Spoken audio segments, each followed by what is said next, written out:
How would you describe the knife? Well, the knife was a dagger. It had, sharp edges on both sides. But what's unusual about the knife is the knife has a hilt on it, okay? And that's, where the blade drops into the handle is a cross piece, okay? And that was very unusual because it was a gold chain that was basically, interwound or twisted together. That was the hilt. A hilt. And was he holding it like this, the way you would a dagger? Is it down? He wasn't holding it like this. I'm pretty sure he was holding it like this with the gun was pointing at me at that point. He stood in the family room right there. And I think Investigators interviewed Bunny and Bob 12 days after the attack. Bunny demonstrates how she was forced to lay down on the floor. And he comes up and he's got a knee on me and he's pushing me down and he knows I can't go any further down.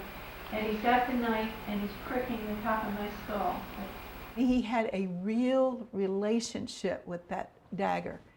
He starts pricking my scalp all over and I start whining and saying, ow, ow, ow, because it really hurt. But he wasn't breaking the skin at that point.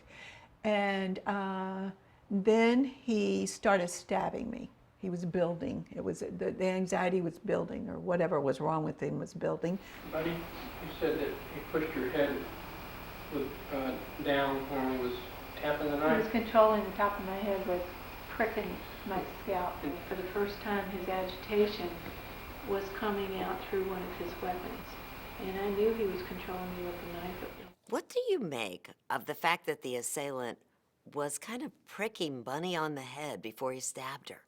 Well, it could be that getting enough courage to do it. A lot of people do hesitation before they kill themselves with a knife or something. You'll see hesitation marks where they've cut their wrist kind of practicing and then they do it. Maybe they haven't killed anybody before. Maybe they didn't intend to kill anybody when they came and now they're thinking they're going to have to and they're getting up the nerve to do it. So they take a few exploratory stabs and then figure out they can do it and then to go ahead and do it. The intruder also carried a gun, similar to this one. The gun looked like a 9mm 45 caliber, something like that, like an army gun kind of looking gun, a squared up kind of thing. It wasn't a smooth looking gun, it was square. Well, the only thing I can think of is the gun was dark and the gun didn't glimmer. Just walking back and forth, something real interesting happened is the clip out of his gun had come out. How, I don't know, because my back's turned this way. All I can remember is seeing a clip hit the floor right here. Bob says he then realized something strange about that gun. When he dropped the clip on the floor, of course I'm looking this way, I'm looking right at it, and it's dark in here. And I couldn't tell if there was any bullets in the clip. It did not sound like a full clip I would think sound in my mind if you guys took a clip out and dropped it on the floor. Instead of a thud sound, like thud, it's all solid, it gave kind of a tinny kind of sound.